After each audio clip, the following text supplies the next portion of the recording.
Fala pessoal, está começando o Conexões Newslink, um programa produzido pelo Newslink, Laboratório de Prática e Extensão do curso de Jornalismo da Universidade de Fortaleza. Semanalmente no Conexões Newslink, você vai ficar por dentro dos temas da atualidade em entrevistas com profissionais e especialistas cearenses. Então conecta aí. Eu sou o Theo Macmillan, aluno do 8º semestre do curso de Jornalismo da Universidade de Fortaleza. E a nossa convidada de hoje é a psicóloga Beatriz Moreira.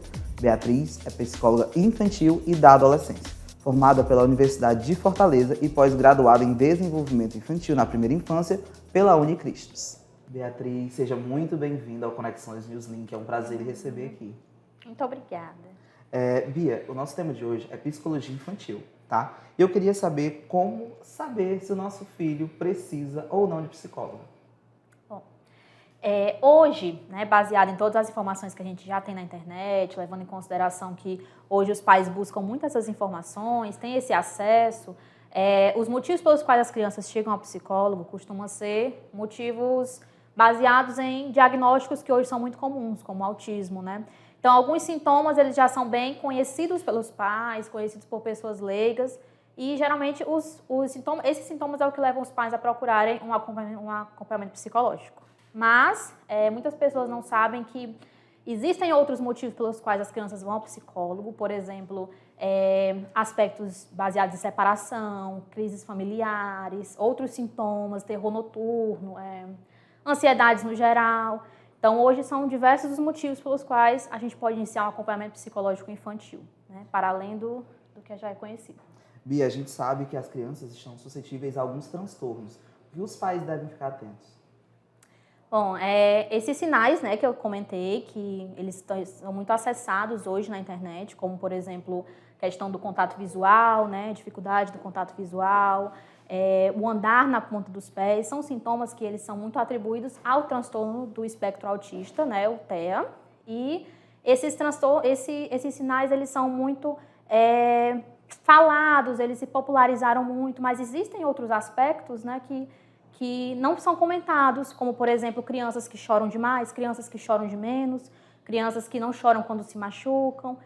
Todos esses sintomas, eles podem, não isoladamente, mas dentro de um contexto, ser um indício de alguma coisa, ser um indício de um sofrimento psíquico. Então, tudo isso pode sinalizar alguma coisa. Bia, a gente sempre vê algumas vezes no shopping, e até mesmo em casa, algumas crianças que insistem muito em ganhar alguma coisa, né? A gente vê a criança esperneando, brigando com o pai ou a mãe no shopping. Como a gente faz para poder dizer não para aquela criança? É muito importante que os pais eles assumam uma posição de autoridade, né? Existe uma diferença entre autoritarismo e autoridade. Então, um pai e uma mãe, eles precisam saber estabelecer. Uma coisa muito comum são avós que dão tudo para a criança, que querem agradar a criança, e isso gera um embate entre os avós e os pais. Então, é muito importante que esses pais se imponham. É meu filho, é neto de vocês, mas eu preciso que vocês sigam a minha educação, a educação que eu quero dar para ele. Então, eu diria que a questão da autoridade, do se portar como pai, do ensinar para a criança que existem leis sociais, o professor é uma autoridade, o pai é uma autoridade. Então, o passo principal seria esse. A gente sabe que para poder, às vezes, controlar os filhos, os pais dão telas, né? Com um joguinho, com alguma coisa. Como a gente pode limitar o uso excessivo da internet? Então, hoje as telas elas estão sendo muito criticadas. Mas o que a gente tem que levar em consideração é que a gente, hoje, em 2022, os pais, eles trabalham muito pouco de home office, trabalham mais fora de casa. Geralmente, os pais trabalham, as mães trabalham, coisa que antes não acontecia, né? As mulheres ingressaram no mercado de trabalho há pouco tempo. Então, querendo ou não, as telas elas são um artifício para manter a criança entretida, manter a criança ali dentro de casa, né?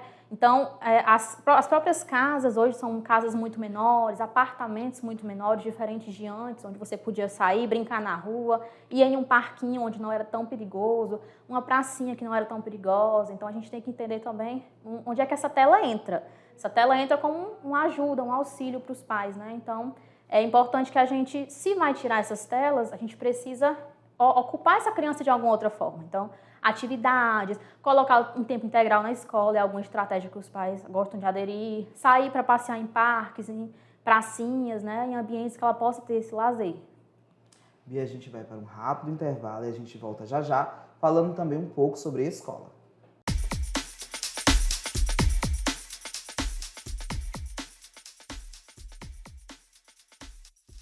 Olá, meu nome é Miguel Macedo, eu sou professor do curso de jornalismo da Universidade de Fortaleza e também sou um dos 4 professores na gestão do Newslink, esse espaço que está aqui atrás de mim. Newslink é um laboratório de práticas de jornalismo, onde nós procuramos passar e orientar os estudantes para o fazer jornalístico, né? Desde o princípio da ética jornalística aos princípios elementares do jornalismo. Produção de pauta, produção de matérias, produção de reportagens, produção de notícias, né? Atualizadas, buscando o fato do dia e também produzindo matérias ao longo da semana. O Newslink ele tem algumas divisões. Nós temos um setor de rádio, que a professora Kátia Patrocínio fica mais relacionada a ele, com a produção de podcasts, dos informes também, do Newslink Informa, que é uma produção diária do Newslink. Temos também o setor do Newslink TV, junto com a equipe técnica da Universidade de Fortaleza, e também a produção de textos e de reportagens, né?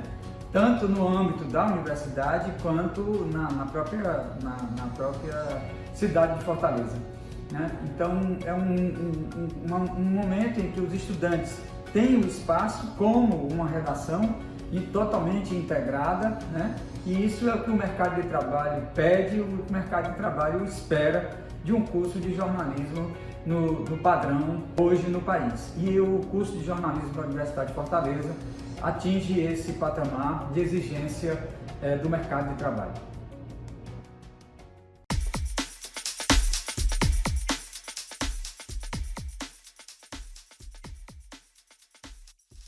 Estamos de volta com Conexões Newslink, um programa produzido pelo Newslink, Laboratório de Prática e Extensão do curso de jornalismo da Universidade de Fortaleza.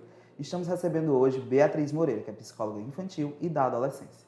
Bia, agora em 2020 a gente passou pela pandemia e algumas crianças acabaram ficando dentro de casa e não tendo esse ensino regular. O que a gente pode falar sobre o desenvolvimento dessas crianças? Foi afetado? Sim. É notório o quanto que a pandemia afetou o desenvolvimento das crianças, né? Surgiram alguns medos, surgiu o medo da morte para até crianças muito pequenas que não deveriam estar se preocupando com esse tipo de assunto, 3, 4, 5 anos, crianças que perderam avós, perderam familiares, ou então que viram notícias, que ouviram boatos de pessoas que faleceram, né? Então, a morte é um assunto muito abstrato, a gente tem uma dificuldade de lidar com o luto de crianças, e quando se trata de luto de, às vezes, 2, 3 parentes, ou de pessoas muito jovens na família, a gente tem até uma certa dificuldade de explicar para essas crianças, né? Por que o titio partiu, se ele era tão jovem? Né? O vovô eu entendo, mas o titio partiu por quê? Então, a gente tem muito essa demanda na clínica hoje. E nas escolas também, né? A própria adaptação escolar de crianças que não estudavam e passaram a estudar foi mais difícil porque estavam há mais tempo com os pais, né? Crianças que, desde que nasceram, estão naquele colo materno, aquela proteção paterna. Sair desse espaço de casa para ir para a escola foi muito mais difícil. Então, a adaptação escolar ela tem enfrentado esse desafio, né? Que é a questão de crianças que nunca vieram para a escola ou crianças que já frequentaram a escola, mas por conta da pandemia em casa estão apresentando mais dificuldade em retornar, né? E para os jovens, para os adolescentes, né, que a adolescência ela já é difícil por natureza. É uma época em que os adolescentes eles estão muito à flor da pele. Então, a pandemia veio para manter eles em casa, manter eles reclusos, né, longe do convívio social, longe dos grupos, que é tão importante para o adolescente, longe das festas, da diversão, da socialização. Então, isso foi uma perda que foi drástica para todos os públicos. Bia, e que tipo de atividade a gente pode fazer para poder ajudar essas crianças e adolescentes a voltar para esse convívio? Eu costumo dizer que as atividades da nossa geração eram atividades que, inclusive, até hoje elas perduram de alguma forma, né? A amarelinha, por exemplo. Hoje a amarelinha ela é substituída por tapetes de EVA no formato de amarelinha. Antes ela era feita com giz, né, numa calçada de casa. Então, são brincadeiras que, como você pode ver, ela é atemporal. Ela vai só se remodelando no decorrer dos anos, no decorrer das gerações. Então, amarelinha, brincadeiras de vai e vem, brinquedos que são simples, brinquedos que não necessariamente falam, bonecas que não falam, bonecas que não fazem nada, que são só bonecas. Então, é uma boneca que a criança tem que colocar para dormir, tem que balançar, tem que colocar para mamar, tem que colocar para ir usar o banheiro. Então, são os melhores brinquedos que tem, os brinquedos que não fazem nada, porque a criança precisa se remodelar, precisa imaginar, precisa criar, e tudo isso é um bônus para o desenvolvimento infantil. Continuando nesse mesmo assunto, a gente sabe que os pais utilizaram as telas, como a gente falou anteriormente, mas para poder conseguir educar de uma forma melhor, né? Como a gente pode educar e ajudar a disciplinar aquela criança sem precisar usar o castigo? Então, acho que a chave do sucesso é sempre o diálogo, né? O diálogo e o afeto são duas coisas que caminham juntas, independente de qual seja o aspecto, seja a educação das crianças, seja a educação dos adolescentes, até mesmo a questão do uso das telas por adolescentes. Muito se fala hoje do uso de telas por criança, né? No sentido de alienar, né? A criança fica ali em frente à tela, ela não tem um compartilhamento daquilo com ninguém, ela não tem não tem uma atividade ali, ela está passiva diante de uma tela. Mas os jovens, quando se trata de telas, o maior medo dos pais é eles acessarem conteúdos que não são adequados para a idade deles, né? Então, o diálogo, ele também entra aí, né? Para a gente conversar com o adolescente o que diz respeito a ele, o que não diz respeito a ele ainda, até que ponto ele pode ir, a confiança, né? Então, o limite que a gente estabelece é a família que diz até onde um adolescente pode ir, uma criança pode ir, e tudo isso deve ser muito dialogado. Então, a melhor forma de educar é através do diálogo e através do afeto. Bia, eu queria lhe agradecer, tá, por esse bate-papo incrível. E se alguém tiver alguma dúvida, como pode achar você nas redes sociais, onde você atende? Eu tenho um Instagram profissional, que é Psicoinfantil Beatriz Moreira, né? Vocês podem encontrar lá o meu WhatsApp, por lá é onde as pessoas costumam marcar os atendimentos. Eu atendo na Clínica Crescer, no bairro Cambeba, aqui em Fortaleza. Bia, muito obrigado mais uma vez. Foi um prazer enorme lhe receber aqui, tá? E é isso, se você tiver alguma dúvida, você pode entrar em contato com a Bia, tá certo? E voltar e assistir esse programa novamente desde o início, tá bom? Um super obrigado e até a próxima semana. Obrigada. Tchau, tchau.